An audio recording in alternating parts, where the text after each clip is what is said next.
Excellent. Excellent.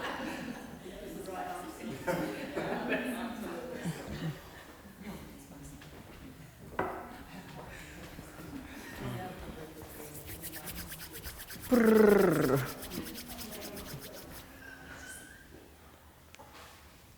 Oh.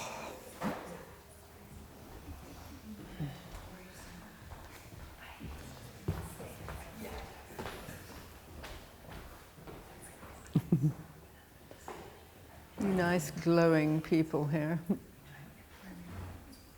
Yeah, excellent. Okay, so I will start.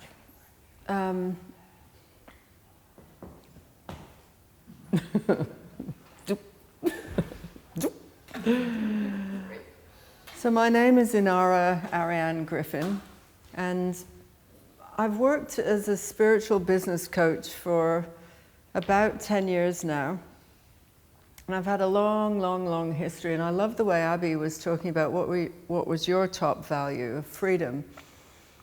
And my top value was spirituality. From very young child, born in Yorkshire, not very exotic at the time, but I had this sense of this enormous connected world. And I was always fascinated by other cultures.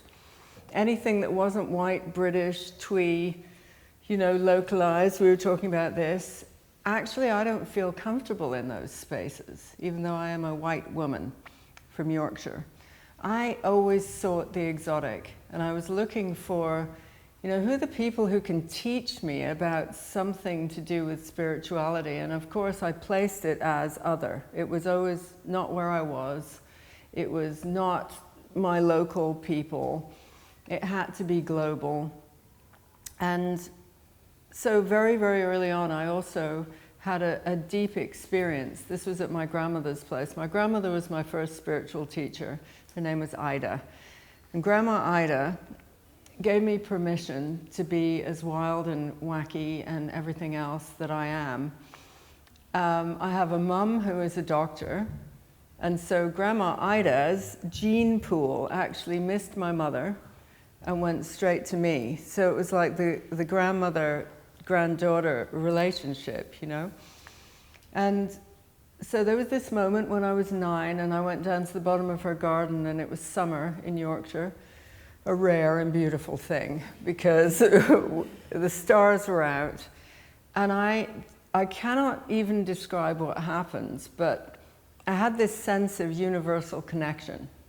And it was looking at the stars and feeling that I was just a little glimmer and everything else was so vast.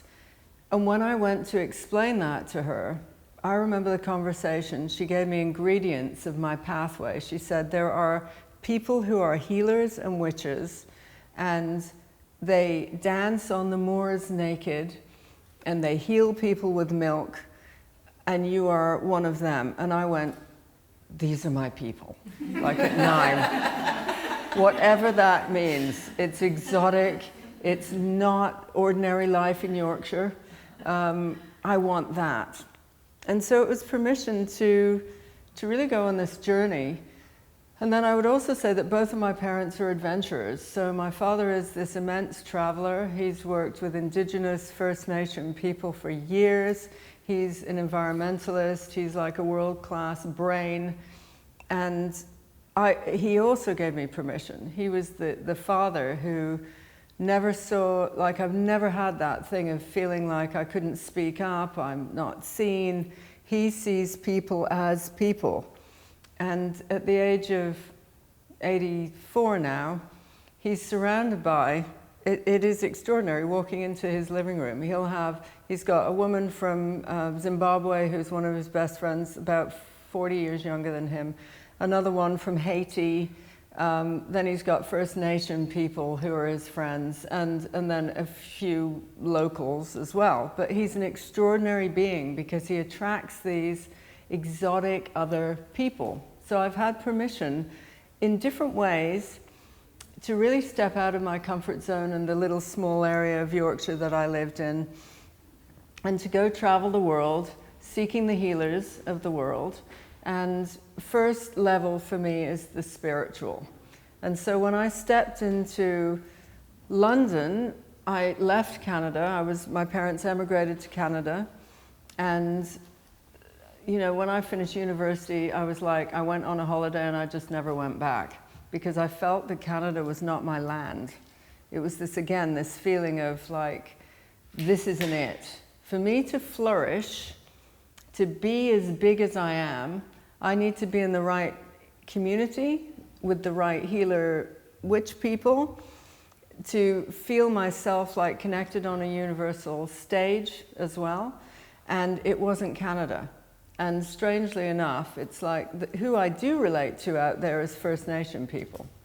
But I don't really relate to the modern Canadian world. So I came back and I found the witches in London. And I ended up in my 20s being initiated as a priestess, all with the Avalonian training. If you think about this land, you know, Britain is the heart chakra of the heart chakra. And so I went on a journey of deep discovery, which for many people they would find quite odd. You know, like, what are you doing? Well, I'm, you know, mastering the elements. Or what are you doing? I'm mastering the cycles of nature.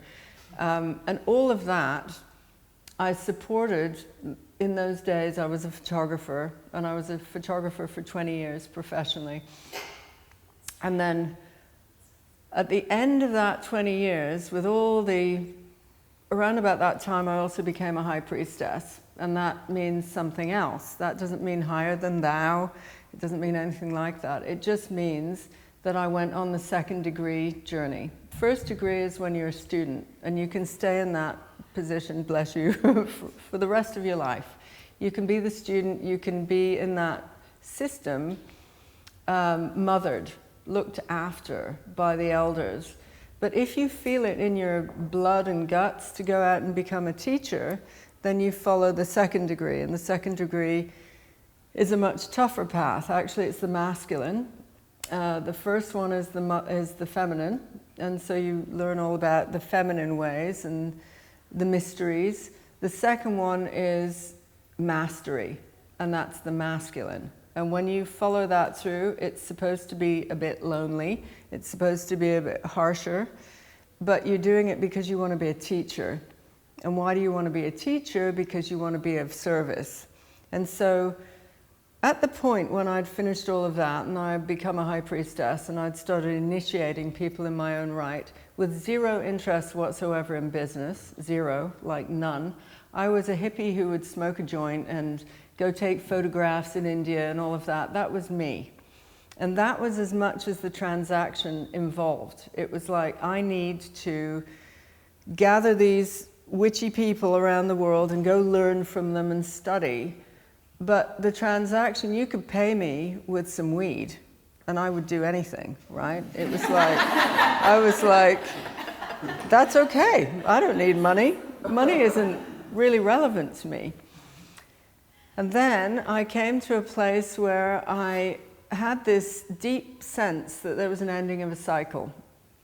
And part of it got me reflecting on, I live in London. London is expensive. I get this much from photography projects. I'm not commercial. I work I want to do portraits and landscapes and people in environment. It's not commercial work. So I will only make this cap of money, and I'm like, that's going to be a bit tricky living the life I want to live in London. And so I made a decision, one pivotal moment of my life. I'm standing on in a flat overlooking the Thames on Christmas Eve, sorry. And I just go, that's it. And I look around me, I'm in a James Bond style flat. I am photographing interiors. On the outside, it looks like I'm successful. And I am, given the measures that I'm looking at, which is, you could get me to do anything for just a bit of weed and a good time. Suddenly I'm like, okay, I've actually mastered this piece, but I don't want this piece anymore. That's it. And so I made this deep commitment as I'm looking out over the Thames. I'm not going back after Christmas. That's it. They don't know about it yet. I'm going to tell them, but that's the end of my photography career. And the other ingredient in that decision was that I knew that none of my friends would understand. I knew that my parents would not. Like, you've worked all this, you are a hippie, but yet you've worked this hard. Why wouldn't you want to retain this? Why wouldn't that be it? Why isn't that enough for you? And so I didn't tell anyone that I'd made this decision. And roll on, about 3 days later, I get, and this is a long time ago, it's about 20 years, I get a marketing message through my email which says, do you want to change your life? And I'm like, yes, I do. And it said, you know, we are offering certain characters, you know, it's all a great lead-in, but actually I just totally trusted this thing. It was like, yes, I do want to change my life, and yes, I do want to study something else. I have no idea what that is. And so, of course, the next day, I fill in everything. I have to describe a house and everything to do with it. And I go into the detail of the scent, the smell, who's in the house, where's the kitchen, where's the bedroom, what are we overlooking. So I'm detailed in this way of thinking. And the next day I get a call from a guy from America who's very cheesy, and it's like, you are the one. Of course I am. Of course I am. And you know, we think actually you're the perfect entrepreneur. We want to create 1 million millionaires around the world. This is their pitch. And you are a calculated risk taker from this thing that I've done, that I've written down. And so he says, so $6,000 and you're in. And then you get to choose what you do. So the first thing that I was presented with was the money thing. And I was like, oh, God damn, like I do want to do this thing. But then there's the money thing. And so he said, well, have you got credit cards? And I went, yeah. And he said, well, then use them. And I went, okay. And it was everything that my mother would tell me, don't do this thing, right? But I did it. And roll on, 3 months later, the homework from this, I've chosen property. I've never worked in any business at all, except for photography. I choose property. I start on the journey, and at 3 months, the homework is literally go and buy a flat or go buy a house. And they're serious. It's not like, and I'm like, oh, sure. Like, a bit of homework I'll just give you guys. Go out now and, you know, do something that dramatic. But I actually felt that he's right. If I've got all the knowledge now that I've learned and all the figures and, you know, looking at my model that I'm working with, which was the rim of a good area, buy in the rim of a good area. Not the good area, but the rim of it. It was the rim theory, which is a disgusting word for some people, but anyway, I was like, using this, we're doing the rim. Then I just thought, he's right, you know, this is that action piece that Abby's talking about. You can't just sit and flow around in your ideas of becoming this amazing property person. I have to do it.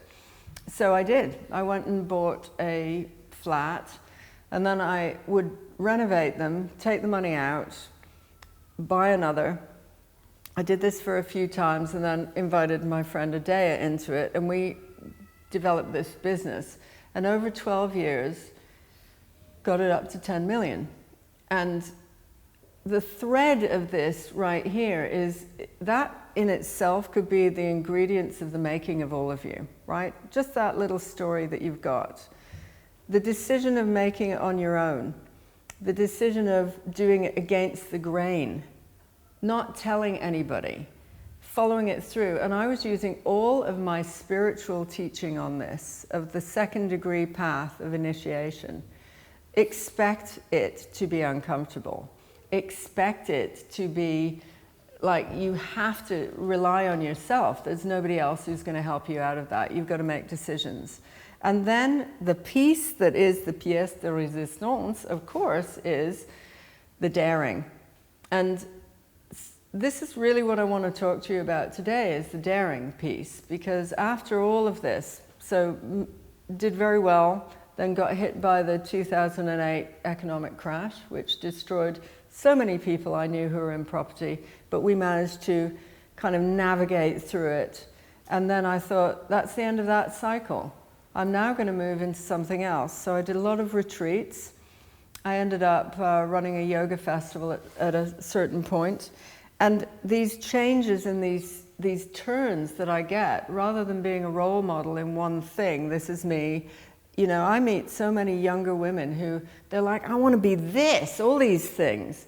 And I'm like, then be all of these things.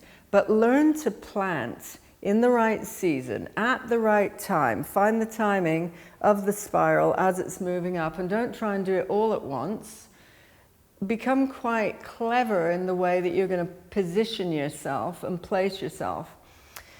But the key ingredient for all of it really is the daring piece. And I want to talk to you a little bit about this. So now I've become a coach in some ways now to people who are billionaires.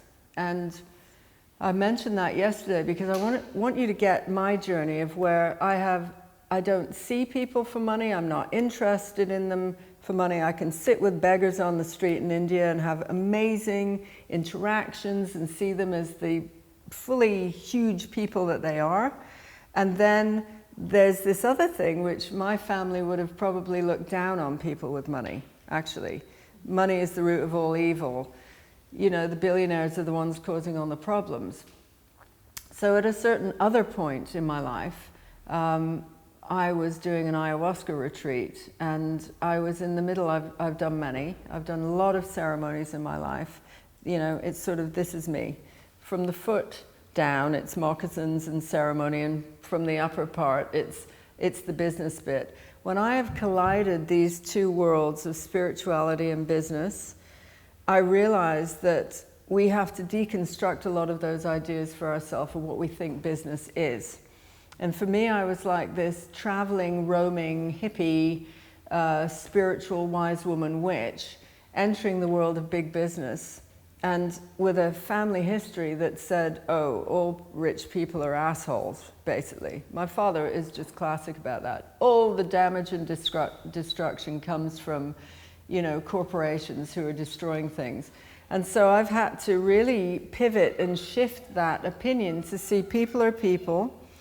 You don't know where they've come from. You don't know why a beggar is a beggar. You don't know why a rich person is a rich person. You have no idea of their journey. And so the daring piece came in as part of a deep core mastery teaching. After I'd started working as a spiritual business coach for some time, I'd done a lot of businesses and I've done a lot of spirituality, and I was merging this. I found that I was getting people who are more sort of high net worth people, and I had to, I'm in this ayahuasca ceremony, and I'm dancing and having this like exotic experience, which I do with energy. And all of a sudden, this was about 3 years ago, I get this voice saying, are you willing to work with the super rich? And I'm in the dance, and I'm like, oh. Sort of like, it wasn't like a yeah, it was like, oh, okay, sure. You know, a bit like that. I didn't know what I was being asked to do at the time, but I said yes. And then about 6 weeks later, I see an article which is about a billionaire who has paid for the right to shoot one of the last black rhinos on the planet. And I am like, ugh, like this heartbreak. You know, those are those assholes, right? And then about 3 days after that, I see another article about a billionaire who is, by the end of his life, he's Swiss, he will have bought up 15% of the world. He's aiming for 20%, and he's giving it all back to indigenous people to be the guardians of. And I'm like, oh, like, so you have one which is this heartbreak, like, disgusting, like, how could you possibly make another animal go extinct? The other is like, oh my God, this guy gets it and he's giving it back. And when I had those two, I was like, okay, I get it. I really get what I'm meant to do. So I'm meant to work with money. There's a big energetic of money. And when I've had, you know, Chinese medicine readings, astrology, whatever, what comes through is that I've got what would be the money gene, in a way. It's like, it's a series of codes that work with money. Now, I don't see money as money. I see money coming through in different currencies and frequencies. So one is daring, right, which I'm going to talk to you a little bit about. The power of daring. Another is happiness. Another is pleasure. Like, so whichever you're moving into, it's about the expansion potential that if you are authentically connected with it, you will be able to, the money will follow. Because money, of course, is an energy. So when I started working with this level, which is my mastery piece, I'm older than you think I am. I am older. So I'm at the level of mastery, not just in the things I've done, the things I've taken on, the roles I've taken on, the weirdness, the furthest that I've gone down, you know. I also am at a stage in my life where I can announce that. And when you're on that stage, you'll know, because you'll say, I'm at the level of mastery. And if you can't say it, you're not at the level, right? And it doesn't matter, it doesn't mean anything. But in the phase of mastery, as it came in for me, it was, I now need to do something that's worthy of my whole life, of all these talents, of the spirituality, of all the daring that I've done. And when that stepped up at this phase of mastery, then what's coming in is I have chosen the daring teachings to get them out to people. And so I want to tell you a little bit about this. In medieval Britain, there were the alchemists, and the alchemists believed that you could turn lead into gold. On a simple level, that's what it was. Transmute substances from one thing to another. And they had a saying which, so this is back to the 1100s, and it was to know, which is air, to will, which is fire, to dare, which is water, and to keep silent, which is earth. And if you play with all of these and you balance them out in your world, then you get the fifth element. And the fifth element is iri, and it means to go. And so when you experience the to go, you can look at all of these different things and think, there's a stage in my life when I know. I really, really know. That's air. I know what I'm doing, where I'm going, who to hang out with, who can get me there, what's my pathway. That's knowledge. Fire, to will. It's like, I'm going to bring that on. I've got the shield, I'm on the horse, I'm going. It's like, because I say so, because I will it, I will go out. I'll leave daring for the minute because that's my chosen one. But earth, silence. Silence for 1,000 years. It's able to, this is when it's like, imagine not saying, imagine not having to prove yourself, imagine not having to continuously remind people, hey, hang on a minute, you know, imagine, I'm going to be the one that pulls in my power through silence. And then imagine the idea of to go. And we, you know, when I speak to entrepreneurs, it's always the same thing. Where do you want to go? What do you want to get? What is it? And it will be, usually, I want money. I want a villa. I want to speak on world stages. I want. It's all of this stuff, right, when I go. But actually, when you start playing with these elements, then what happens, the to-go piece is you are not the one in charge of that. You're not the one who is going, hey, I am going in my Ferrari towards my villa with a lot of money in my pockets.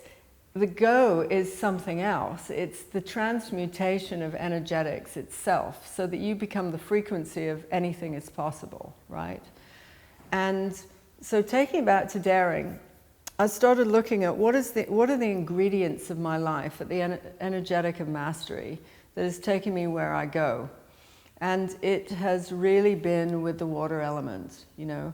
I'm Scorpio rising, so I've got deep, dark water. It can mean for some people, I'm scary, right? There's this energetic of, whoa, like what's she about? And that's something we all need to learn, that not everybody will ever get you. They will not even be able to sit with you. And so before I used to hide that because I used to try and be really nice.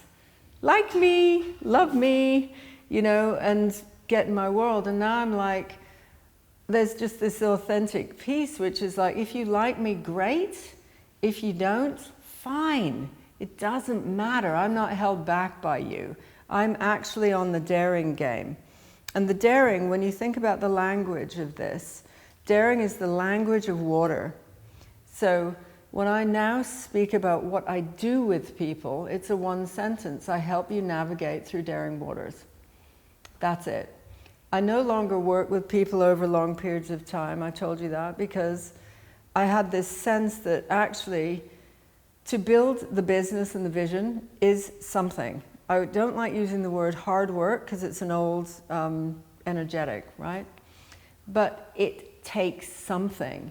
And so when I would take people on and I'd say, oh, right, you want the villa, the money, the Ferrari, or whatever it is, you want luxury.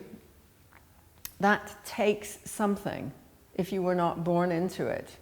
And people don't want to know that that's going to take like 18 months to just get to stage one.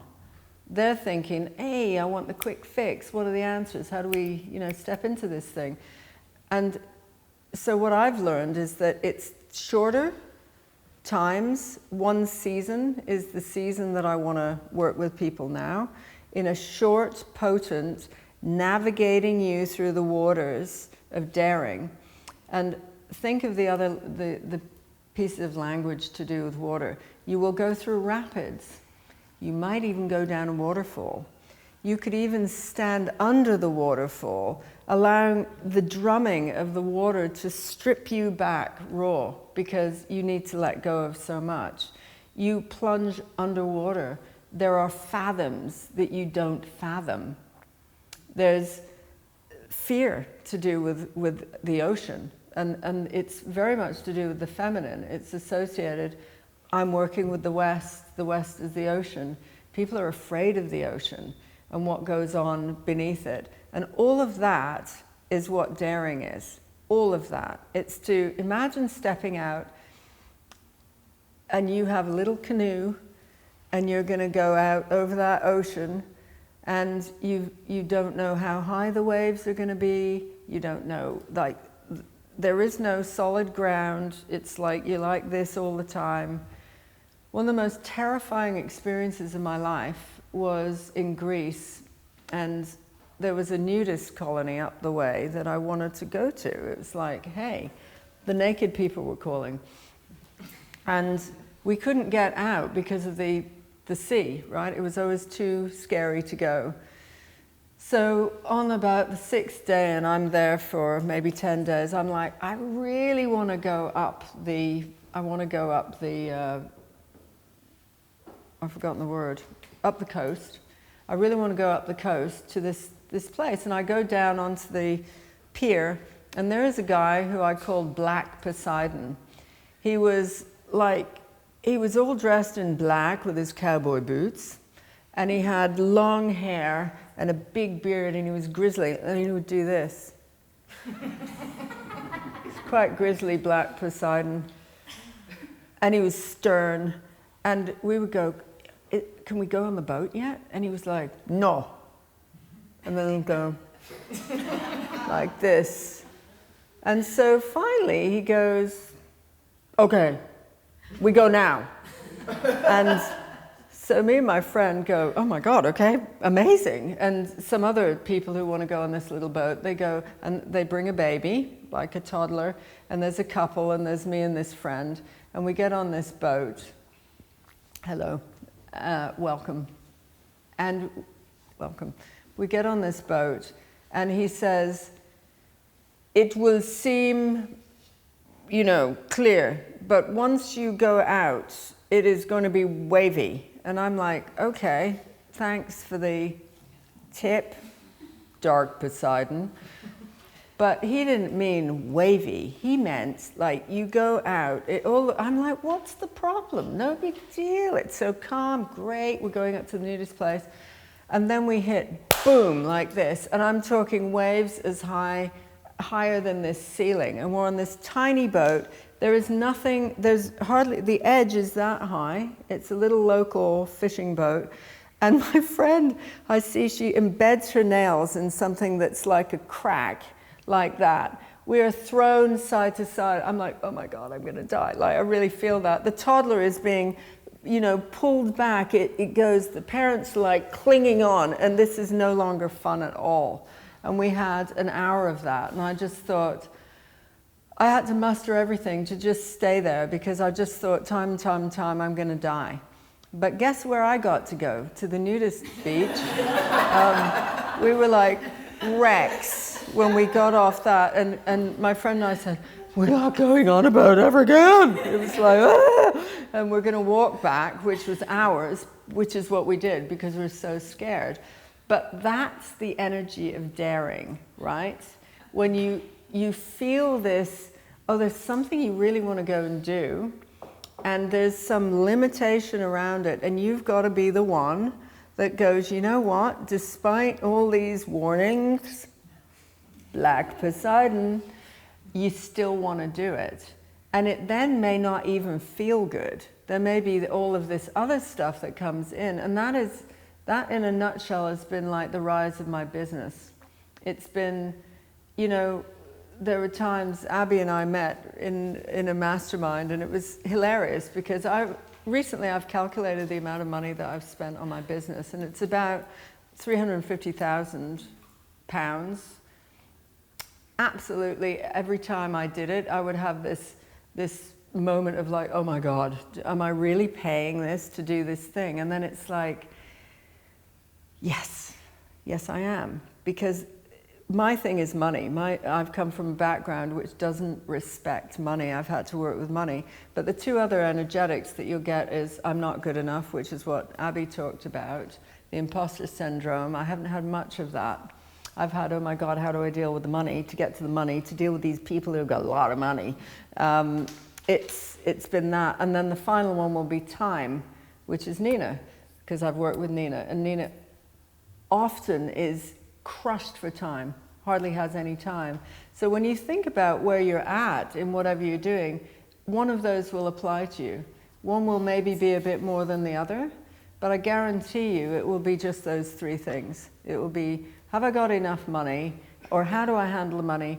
Have I got enough time? How do I handle the time? And the final thing will be, am I good enough? And they may sway around, but there'll be one theme. So mine was money. And every time I wanted to do this piece with some great coach or some event that I had to pay a lot of money to do or put out for, I would have the same reaction. It would be like, oh my God, it's yes, and then it would be, oh my God.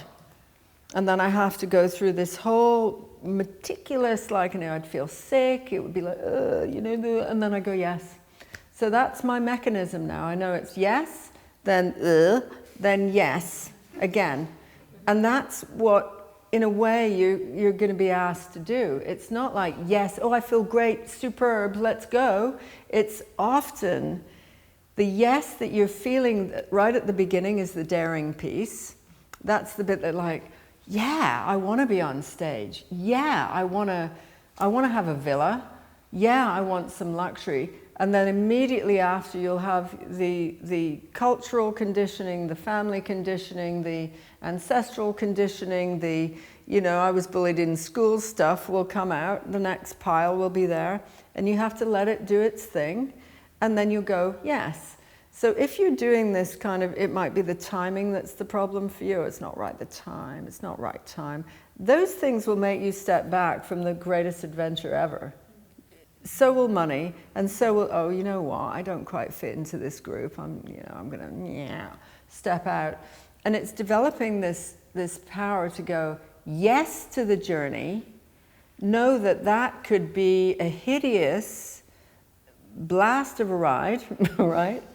And then know that the yes comes in again afterwards. This is how we women can start to develop our capacity to say yes to the dreams that you really want.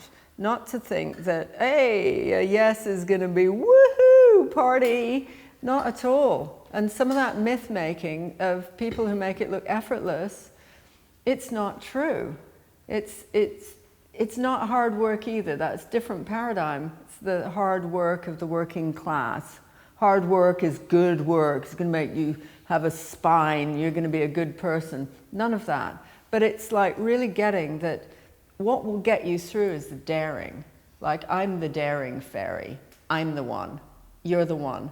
We're all the one when we step into that space. So I'd like to give you a little bit of a, how much time do we have? A little ding dong? A little dingy dong? 15 minutes. Perfect. I'd like to take you on a little journey.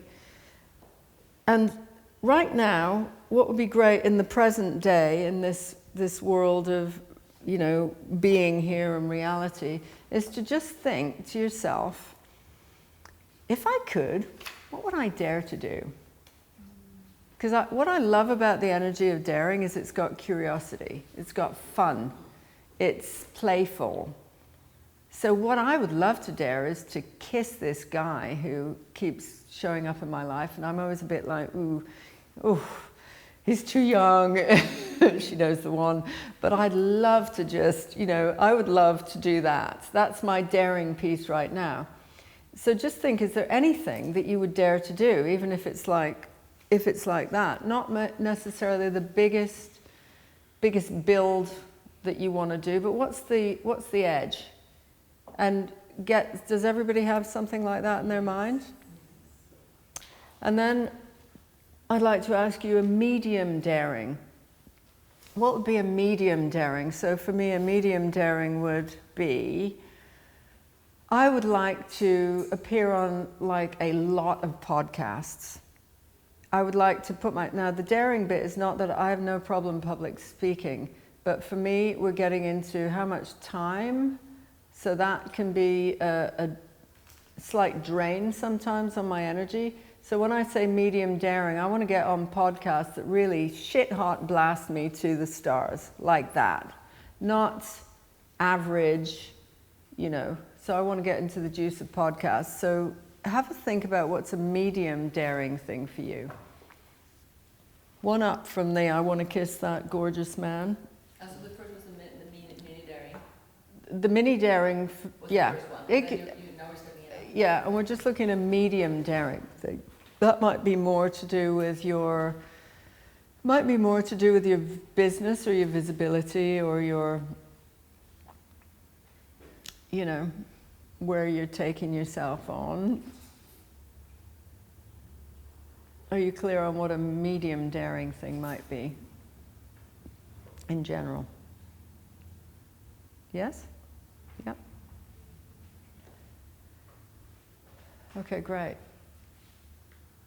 So you can see how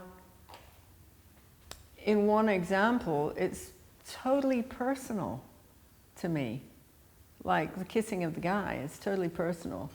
Could I dare to make the first move? Could I dare to jump on him? Could I? And know that this is not for a relationship. This is just because he's like an hors d'oeuvre, a delicious hors d'oeuvre.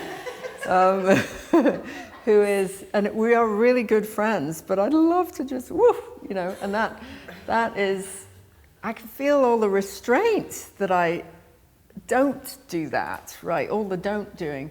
The next level is looking at more how I could get myself out as a public speaker, and whatever it is that you're up to, what's that level of daring for you?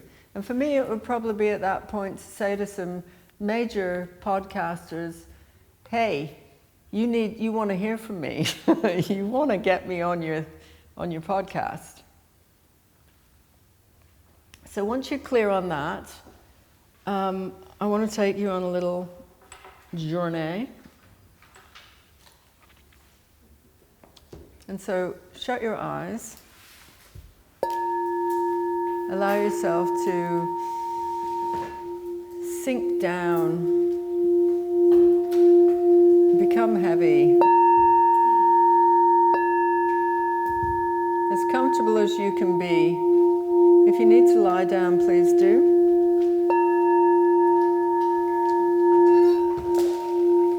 And then allow yourself to... I now realize who you are, by the way. Hello. It's nice to see you. I was in the middle of something when you arrived, so you became a blur. So deep breathing into your belly. Take a deep breath in and just exhale.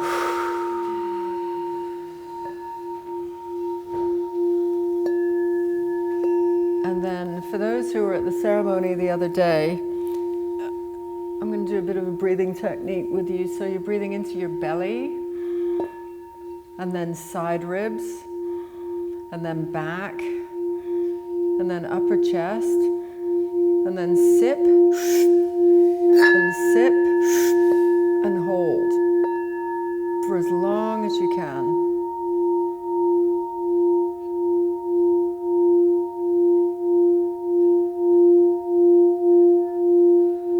Becomes too much, you just breathe it out. And then another one of those. So breathe into the belly, side ribs, back, upper chest, sip, sip, sip, hold.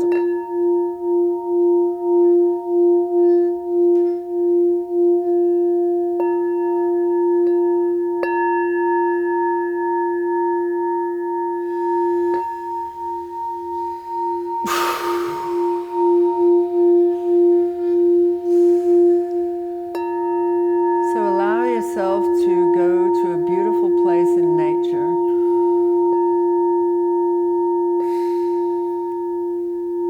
A place which could be anywhere on the planet. And it has all the ingredients of nature that you absolutely love, that you relate to, that inspires you. And allow yourself to arrive in that place. If you're visual, really focus on the colors of nature. And if you're not so visual, just allow yourself to remember a wonderful place that you'd like to go. And as you feel into the colors, allow them to become like a hazy blur. What are the colors I'm seeing here? What's the essence of this place? And as you continue breathing deeply in this place, allow yourself to feel the temperature and feeling a breeze on your skin. Feel how awake you feel. And then you realize that you are naked. And the two feelings that come up for you are immense safety and immense freedom. So being naked in your beautiful nature place, allow yourself to feel the power of being naked in this beautiful place, barefoot on that earth. And looking down at the earth, you see your bare feet. And then you also notice there is a pathway winding off into the nature. And this pathway has been trod for thousands of years by thousands of feet before you. And this is the Queen's Path. And you are being invited to walk down it. And so you go, and you walk with a certainty down this path, knowing that you are invited and that this is the Queen's path. And the path wendles down a little hill and moves around the side of another one. And when you come to the other side, you see a pier, and there's mist all around the pier, and there's a little boat that is moored to this pier,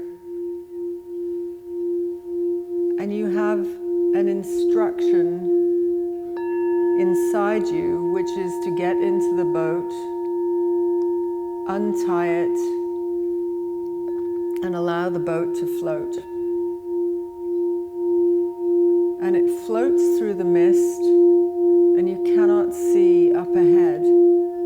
This feeling, however, of surety of being in the right place at the right time, being in the right boat.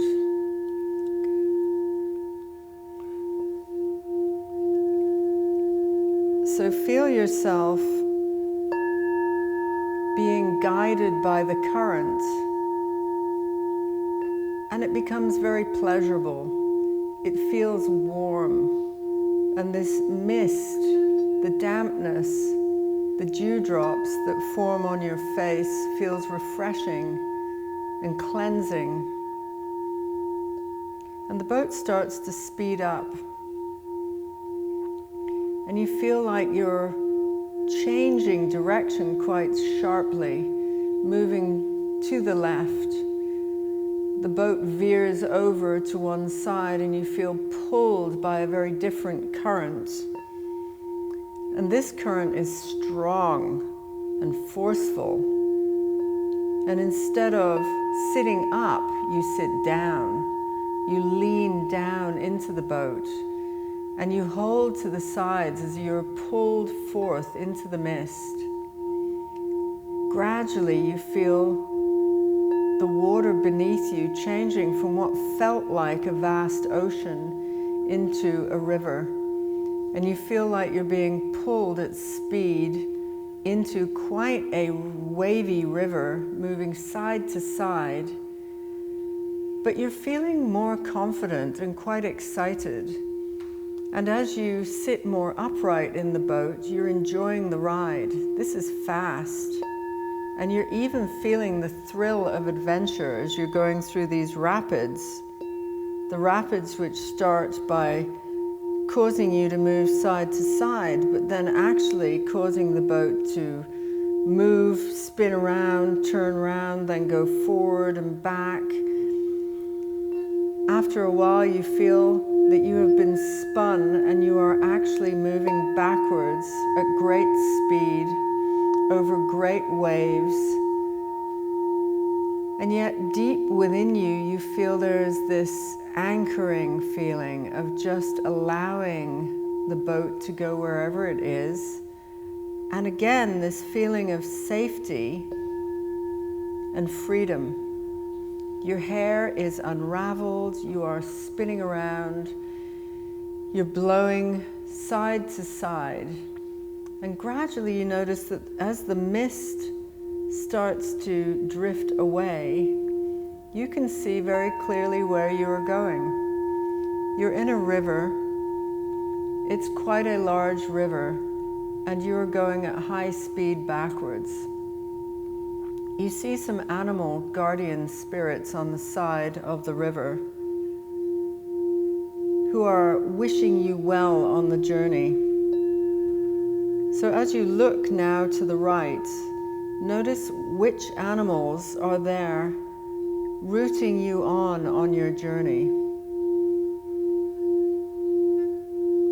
But going backwards, this is the only thing that you can see is the animals who are rooting you on. And you're thinking, what are they rooting me on for? And then the boat turns round. It spins in a tiny whirlpool and redirects. And suddenly you are going forward. And what you see in front of you appears to be, in the distance, the top of a very large waterfall. And there is no way of getting out of this, you do your best to hold to the side of the boat.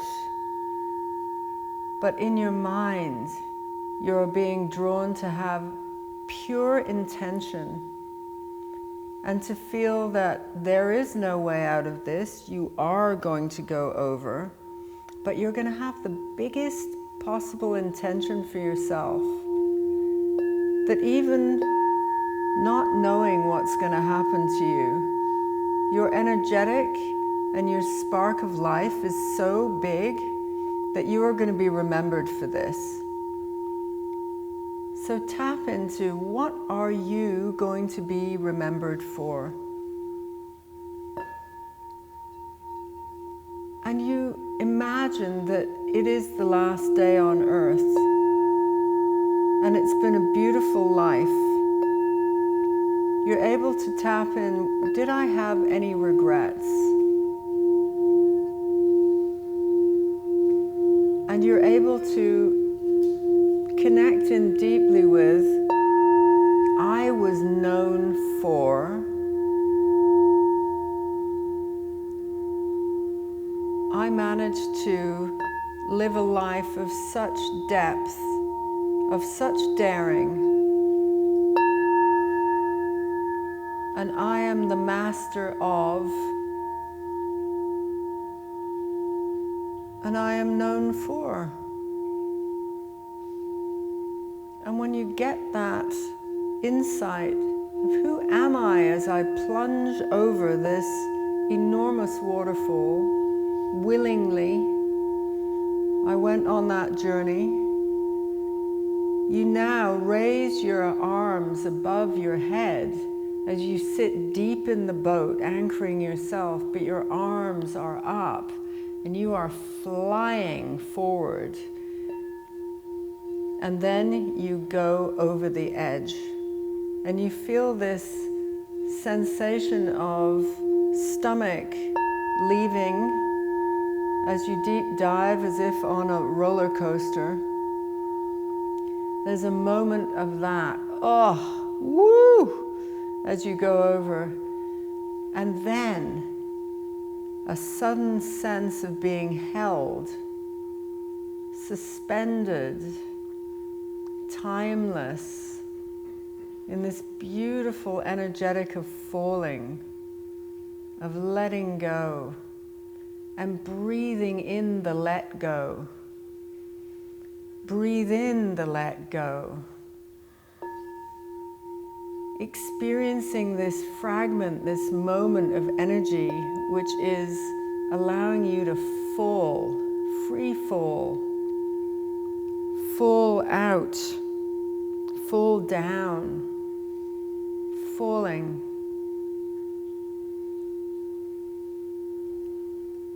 And when you land in the river beneath you, you feel this whoosh, like you hit, but it's already held. It's not as hard as you thought.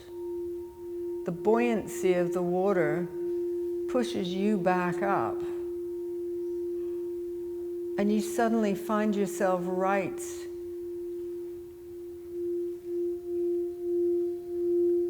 And then there's a much gentler current moving now, pulling you forward into this beautiful, much smaller river.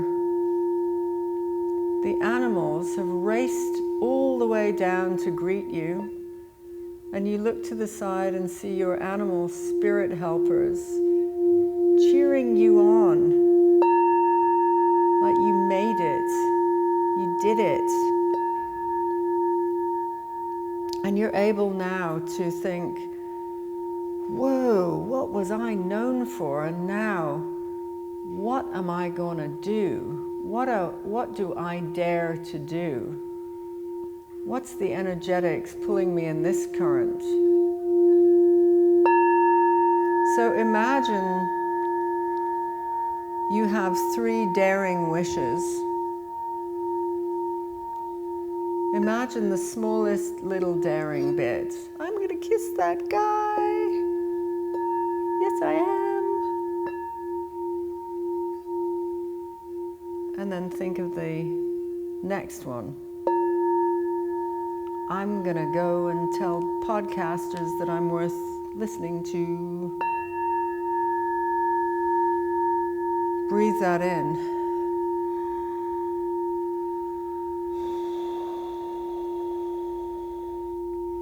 And now what's the biggest piece of daring you could do? What might include having to negotiate through money, the current that is beneath you, pulling you, the current that becomes the currency? What is your current?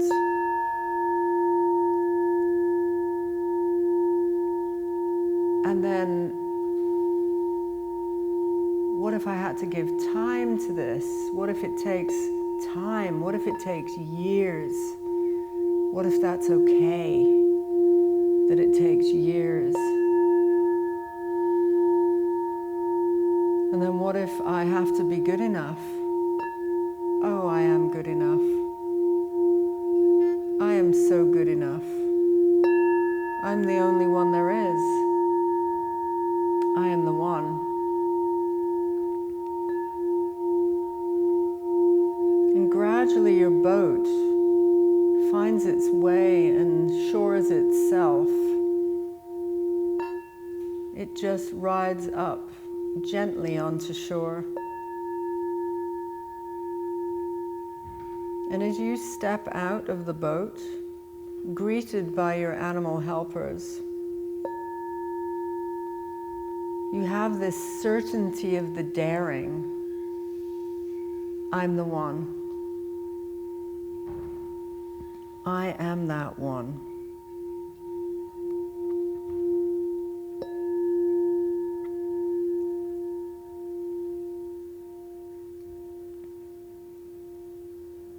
So staying very much in the energy of this, now allow yourself to just bring your hands together wherever you are. Keep your eyes shut. Rub the hands. Rub, rub, rub, rub, rub. Place them over your closed eyes. Breathe in and exhale. And then you can rub your scalp, your back of the neck, your jaw,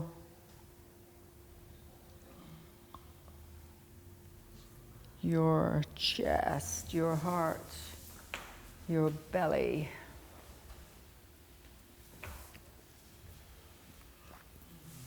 And then down the legs, coming into the space.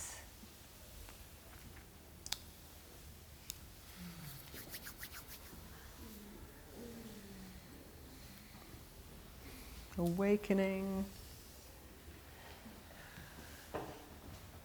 And so a little, adjunct to that story. So it gets to the place where I'm doing the things really that I want to do, and I don't have a gazillion followers. I don't have evidence that I stand out. All my people, I'm sort of behind the scenes of people. That's kind of who I am. I also am a projector, and we're the perfect promoters. So projectors promote others. And I've got my body of work, and it's quite weird. I just came back from an investors meeting with 99% men, and they're really in finance and they're really into money and property, but what are they, what am I being asked to do? This. And it's like some of them, when they realize that that's what I'm there to do, they're terrified. It's like, oh my God, who is this weird woman who's going to take us through? And I'm getting them to get into their kings and all of this. And my client who invited me, he's been working with me for 3 years, so he's used to it. But when we see straight investors, that you can, I had to hug some of them. It's okay.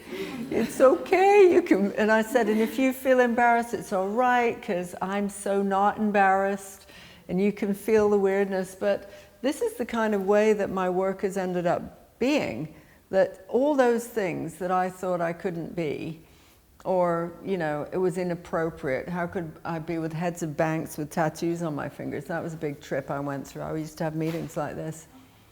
Hi, because this one doesn't have tattoos on, because I thought, too hippie, how could you possibly be sitting with bankers, you know? All of those things have changed with daring. And then my final piece was that I decided, and I have no idea why, to work with pleasure. So that's part of my mastery piece, and I created an aphrodisiac. And again, it's like, why me? Why me? Why would I do this? I could have a massive imposter syndrome. I could go into the whole trip of, well, I'm not a tantric teacher of sexuality or whatever. But what I felt was, this is my witchy beginnings, my herbal potions, my, you know, and then I work with luxury. So I wanted to do medicine woman meets luxury. And develop this over, it's been over a 2-year period, and getting the packaging. And so I'm going on an entirely different journey, from being, you know, like a business coach on finance. I'm now doing aphrodisiac oils, and there's going to be a lot of them, because I want to work with different cultures, and the medicine women, and the scents and the smells of different cultures. And blood flow, which is the other thing. So spice roots are either causing blood flow or it's scent. And when you put those two things together, voila, you have an aphrodisiac. So it's uncharted territory. Again, languaging is water. It's uncharted territory. And I really urge you to go into your uncharted territory. Like, find the things that are, I'm going to moor myself on that pier, you know, listen to the language. I'm going to sail over the ocean. I'm going to dive deep into the realms and the fathoms. And this is daring. This is the thing. It's like, who am I? Well, who am I not, right? My grandmother had a great saying, and this is Grandma Ida again, from the 20s. She used to say, if you can't blow your own horn, who will? It's like a real jazz, you know, if you can't blow your own horn, who will?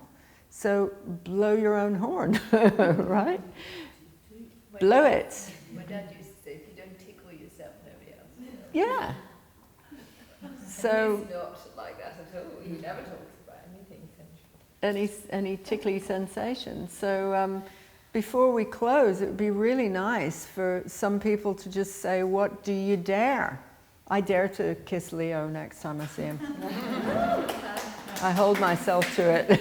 I dare to rest. You dare to rest. Why don't we go around in a circle so everybody gets I it? have to go and pee. Let's pass the aphrodisiac. Rather than passing the usual thing, let's pass the aphrodisiac so you can... Oh, can I smell it? Yeah, this one is not meant for the scent. The scent happens when you start to feel yourself. Okay. I'll just touch it. I'll just touch But it. no, smell it, do whatever you want. But pass the aphrodisiac and tell us, what do you dare? So my little dare was to swim naked, even, and you know, do it that more often. My medium dare was to do a talk or a workshop, and then leading on to podcasts and visibility things. So what's the biggest dare you've got? To go on Steve Bartlett's podcast, Diary of a CEO. To go on on... a big podcast. Do you have any idea? Do you But know it's which... a big one. Well, which is the big one that you... The Diary of a CEO. Diary of a CEO. Steve Okay. Of course. I hope. Great. My Right partner on. knows him. Sorry? My partner knows him. There you go. Okay. We'll talk again. I will actually not touch this. I'll touch it later. Okay. Ooh, I said it. Yes. Poppy. Okay, my mini daring is to speak and show my face on social media live more. Woohoo. It's quite scary for me. My medium daring is to hold my first women's circle for women that have experienced pregnancy loss. And yeah, my biggest daring, I couldn't quite, I think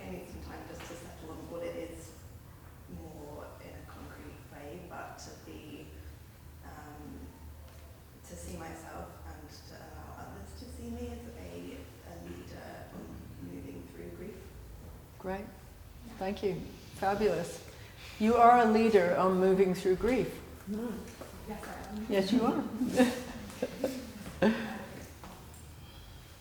It's very subtle, but it's meant, this one is meant that when you put it on your nipples, clitoris, vulva, anus, and for men, the shaft, I had to think about how to call it that, but, because I don't want to call it the penis, I hate the penis and the vagina, it's like, yeah, so that's when the scent comes out of this, but this is all about blood flow. So yes, what do you dare? You're putting it on the wrong place. It really needs to go on your nipple. Feel free. I dare to put it on my nipples. Yeah. Go on, dare to put it on your nipples. And You want it? I have to let's go for it. okay. Let's go browse together. This is the next No, one. I'm on camera, but you're not. It's just so wicked. Yeah. It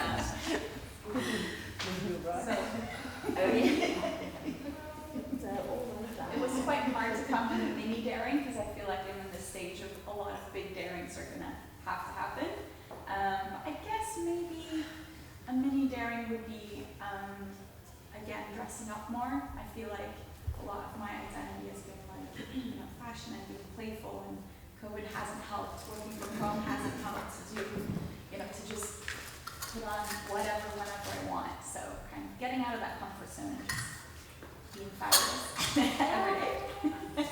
Then medium daring, I would say, well, lately I've been trying to reignite my sexual connection a bit more with myself by going to burlesque classes. And maybe the medium daring is then actually performing or something like that.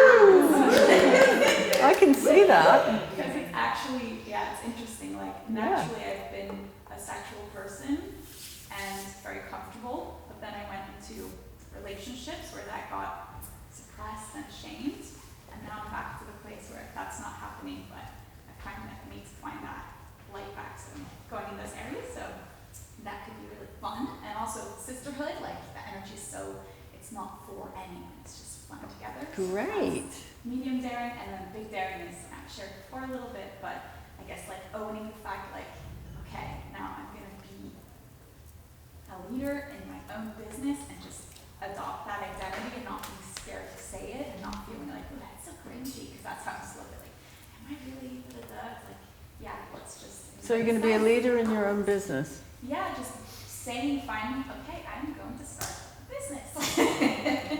Great. And that's already the first step. That feels pretty big, but then the doing, the action, the reaching for help, asking the questions, not going into my usual of like doing it on my own and being scared because it's not fully formed yet, or nothing is, bringing in money yet, or all of that stuff, but just to feel like that's the stages you go through, that's the waterfall. Yeah. And so, and being excited and also prepared that it'll be difficult, but not making it the grinding hard work, like, I'm not feeling that energy. That's not, it needs to still be pleasurable enough at most of the time. So, that's enough daring, I think, for the next year. Thank you. Aho.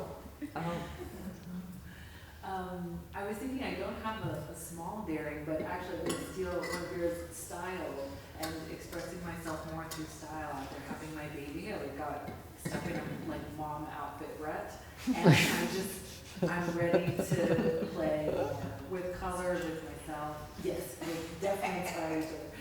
And then my medium dare is launching my podcast, which I plan to do in the next 2 weeks. And so it's coming through fast. Finally, after many years of, being like, you have a powerful voice.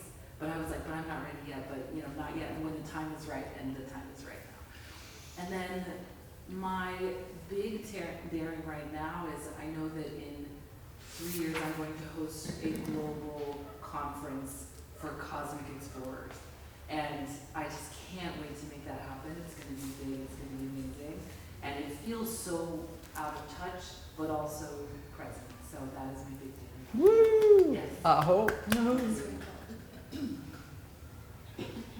I think my mini daring that daring. I would say to probably don't listen. And I think my big one is to speak. Your little one is to say that again, because I really want to understand that. Not to listen. To listen less. Oh, okay, to listen less. Right, because you're overwhelmed with listening to people. Yeah, okay, great. Earmuffs, or silence, or silent zones, like this is the moment when I'm going to be silent.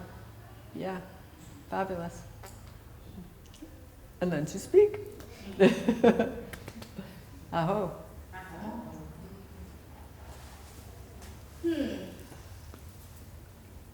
My little dare that I'm committing myself to following through on is to sing on social media. My medium dare, thank you all for being with us. My medium dare that I'm committing to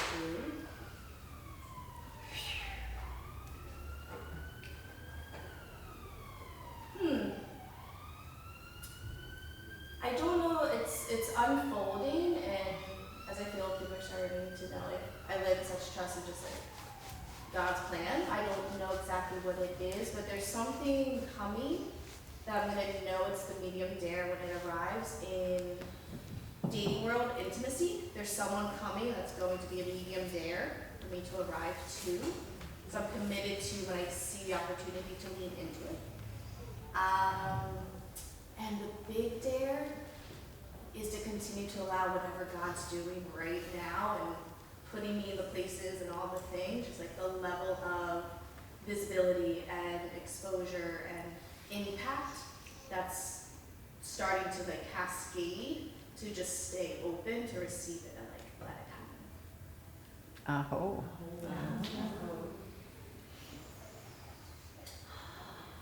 That's a lot. I don't know if they're like mini, like very similar to you in that opening to being in relation, because I do feel like that's very close and on the precipice. So really allowing for that openness and that surrender. And I mean, it's pretty daring to get here. I have to say, I'm still working through that dare. So, but I do know that I have received download and information to do more, and so then it's like expanding and continuing on that journey to host a series of Way Forward gatherings across the globe.